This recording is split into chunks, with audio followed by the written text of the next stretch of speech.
La jaula política mexicana.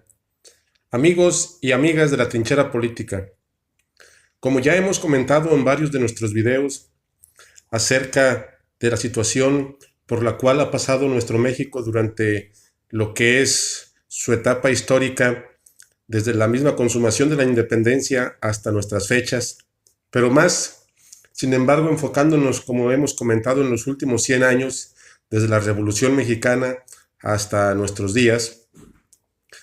Hemos comentado acerca de los denominados tratados de Bucareli de 1923, que fue un pacto secreto entre lo que es el gobierno mexicano de Álvaro Obregón y el gobierno estadounidense para realmente entregar la soberanía nacional y entregar concesiones al gobierno y al sistema elitista empresarial norteamericano, sobre todo hablando del petróleo. Los tratados de Bucareli ya, como hemos comentado, han sido a través de los últimos años, poco a poco se les ha dado un poco más de difusión a través de las redes sociales y cada vez más gente los ha conocido porque realmente representan la piedra medular de la jaula política en la cual nos encontramos. Una jaula política que, como bien dice el doctor Alfredo Jalipe, el cual analizaremos o veremos en un momento más algunos conceptos e intervenciones profundas de la política mexicana a través del doctor Alfredo Jalife, una eminencia precisamente en estos temas de geopolítica y sobre todo de la relación México-Estados Unidos. Y precisamente la jaula política se enfoca precisamente en hacernos creer a los mexicanos que vivimos una democracia, que vivimos un sistema de soberanía y de libertades y de derecho. Por lo tanto, ha sido a través de lo que es el denominado o la denominada dictadura perfecta del PRI y ahora con el PRIAN, pues nada más ni nada menos que una ficción, totalmente una aventura política que nos han hecho creer precisamente a los mexicanos que existe soberanía, que existe democracia, que existen libertades y que existe un Estado de Derecho. La jaula política consiste en ello, en hacernos creer a la opinión pública a través de los medios de comunicación que sirven al sistema, que realmente vivimos en una libertad y en una democracia y en una soberanía total. Por lo tanto, ya hemos hablado precisamente de lo que es también el Partido Revolucionario Institucional como un proyecto estadounidense para controlar al país a través de la dictadura perfecta. Hemos hablado de del proyecto norteamericano a través de la CIA, el denominado proyecto de la Operación Litempo, en la cual los presidentes Adolfo López Mateos, Díaz Ordaz y Luis Echeverría Álvarez precisamente entregaron sus servicios precisamente a las corporaciones de inteligencia norteamericanas para entregar al país. Hemos hablado del neoliberalismo, precisamente que se da a través de Miguel de la Madrid Hurtado hasta Enrique Peña Nieto, a través de lo que es el proyecto de Plan Lansing, que es la preparación tecnócrata de nuestros mandatarios para servir a los intereses norteamericanos y la entrega gradual del país en todas sus riquezas y sus recursos naturales. Hemos hablado del Plan Mérida 2030 que implementó Felipe Calderón precisamente, que es la continuidad de los tratados de Bucareli como tal. Hemos hablado del el sistema de Enrique Peña Nieto que ha sido el parteaguas fundamental para lo que es la entrega del petróleo a través de la reforma energética. Y a hoy que nos encontramos en este asunto nacional de gran importancia que es el cambio de gobierno en el cual Andrés Manuel López Obrador triunfa en las elecciones, precisamente el 1 de julio pasado, pues nos encontramos aquí en el parteaguas, donde nos hacemos la pregunta siguiente: ¿realmente México va a tener un gran cambio esperado precisamente por todos los mexicanos y por toda la opinión pública y por todos los líderes de opinión?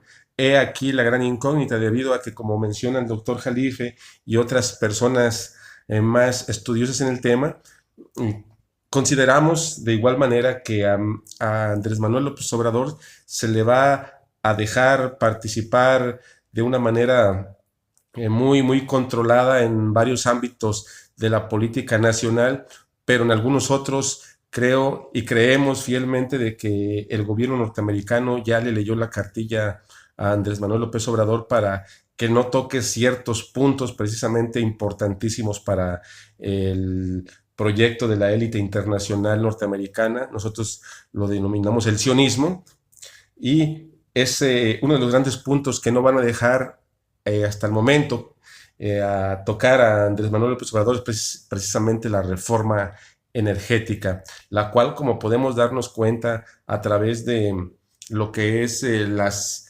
reformas estructurales y de las medidas que ha tomado Andrés Manuel López Obrador para iniciar su proyecto de gobierno para el 1 de diciembre del 2018, tocó muchos puntos relevantes sobre cuestiones de salarios, sobre cuestiones de economía, sobre cuestiones educativas, sobre cuestiones fiscales, pero no ha tocado el tema relevante, que fue también un aspecto fundamental de campaña, que es la reforma energética. Por lo tanto, aquí podemos darnos cuenta que ya le leyeron la cartilla en ese aspecto para que no tocara para nada la reforma energética, pero también pudiera tratarse de una jugada estratégica de Andrés Manuel López Obrador en conjunto con sus asesores para esperar el tiempo y el momento oportuno una vez que sea presidente de la República, ya tomando posición, para ir poco a poco tomando las decisiones importantes acerca de la cuestión de la reforma energética y el petróleo mexicano, que ha sido totalmente entregado a los intereses norteamericanos. Y aquí precisamente les dejamos un pequeño análisis de lo que hemos estado comentando en palabras de el doctor Alfredo Jalife. Ahora le pregunto, ¿el nivel de entreguismo es tal que hay exmandatarios que han participado o han permitido invasiones a su propio país? Es increíble, mira, a grado tal, Lucía, que el mismo Estados Unidos ha publicado que 13 expresidentes que nunca nos hubiéramos imaginado fueron agentes de la CIA. ¿Quieres que diga los nombres? Dígalos. López Mateos, Díaz Ordaz y Echeverría. Y Peña Nieto igual. Pues ve cómo han entregado el petróleo de México. Es la única carta geoestratégica que tiene el país y se regaló. ¿Y a qué se debe que México no tenga una fuerza militar destacada en materia de operatividad, de potencia? O sea, nos cuesta pensar que se debe exclusivamente a que México es un pueblo que no tiene vocación guerrerista. ¿No? Sí. Ahora, mira, esto se debe, esa es mi muy humilde hipótesis. Hay unos tratados de Bucareli que se hicieron en 1923 en las que obligaron al entonces presidente Obregón por Estados Unidos, que no reconocía a ese régimen después de la Revolución Mexicana de 1910, 13 años después, no, 13 años después, ¿sí? ¿Qué sucede?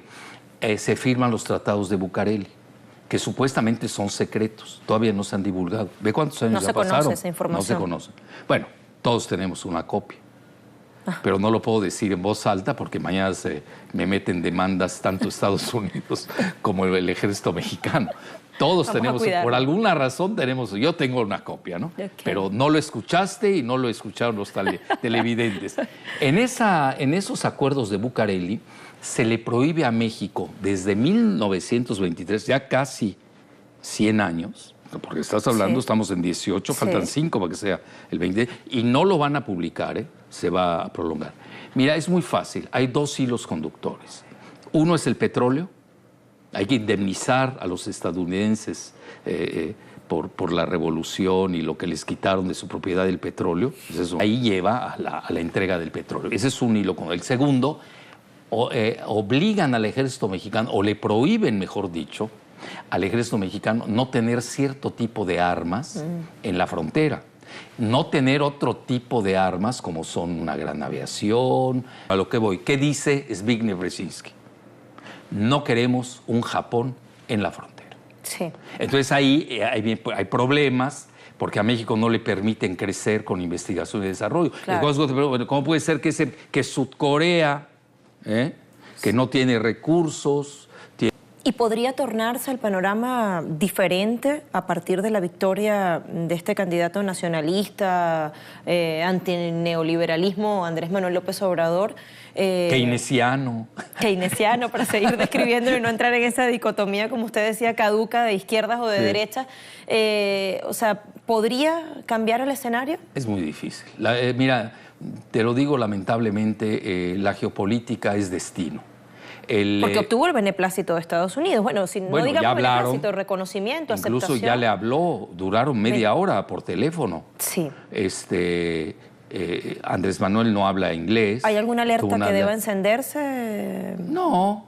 Yo creo que son valores entendidos. México, me da pena, te lo vuelvo. Fíjate cuánta pena tengo cuando hablo de mi país. Vivimos una jaula geopolítica. Es decir, tú votas, te dejan votar, te dejan hacer muchas cosas, pero estás dentro de la jaula. Porque imagínate, Estados Unidos nunca aceptaría tener una Ucrania, lo mismo que ellos hacen con Rusia, y menos un Taiwán. Claro. Entonces, no entra en su radar. Es más, Estados Unidos, y voy a decir algo que no le va a gustar mucho a los televidentes sudamericanos, ve su frontera real hasta la parte norte del Amazonas. Abiertamente. Hay excluyentes que se niegan. ¿Cómo se puede negociar por las buenas con Estados Unidos sin que resulte lesionada la soberanía y la libre autodeterminación? Bueno, lo que pasa es que desde hace mucho, guste o disgusto, la soberanía de México es limitada, sobre todo desde los tratados de Bucareli. Es decir, un presidente que se respete, él habla de dignidad, ¿no? Habría que darle el diccionario y que vea qué significa la palabra dignidad. Un presidente cualquiera, no me refiero a él en específico, y a mí no me gusta hacer leña de árbol caído. Por eso el electorado mexicano lo repudió. ¿Qué debe hacer? Pues primero que nada publica los tratados de Bucareli, que los conozca la opinión pública y a ver si estamos de acuerdo los mexicanos. Y nos arriesgamos. ¿Qué tal si decimos, bueno, me rindo o vamos a ver hasta dónde llego? No hay otra. Ante una situación de alarma, o huyes o te enfrentas.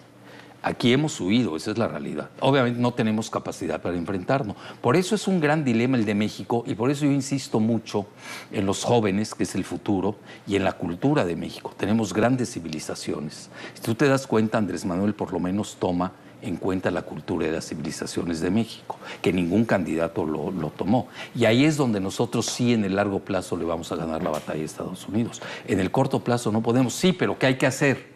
No entregarse tanto. Claro. Que es el segundo ingreso nacional. ¿Y qué hacemos sin los ingresos del narcotráfico? Que nos guste o no, se volvieron el primer ingreso nacional. Porque Estados Unidos nos metió en ese plan. Ellos nos han encajonado en todos sus proyectos. Si tú te das cuenta, cada presidente de México le ha puesto un clavo al féretro nacional. Y te lo puedo expresar cada uno que ha hecho. Salinas empezó con el NAFTA, Zedillo siguió con la entrega de la banca. No tenemos banca nacional. Los bancos que tenemos son de carcajada. Hoy los bancos para el petróleo son bancos de inversión porque necesitas de miles de millones de dólares. Y obviamente no tenemos esa capacidad. Luego tienes a Fox, hizo el famoso ASPAN, que se llama... era la agenda para la seguridad y prosperidad de América del Norte. Ni dio seguridad, pues ve cómo está el país, ni dio prosperidad. Y luego vino Calderón y nos mete al Plan Mérida, que es una copia del Plan Colombia, y luego vino Peña, que entrega el petróleo. Dio la continuidad también de ese plan. Y ahorita quizás ya se detuvo esto, porque Peña unos días antes... lanzó decretos para la privatización del agua, exclusiva de los tejanos. Realmente un panorama desolador. Muchísimas gracias. Realista. Realista, está bien. Cambiamos el adjetivo realista. Muchísimas gracias, doctor Alfredo Jalife. Un placer, Lucía. Un honor haberle tenido acá y escuchar sus consideraciones y sus reflexiones.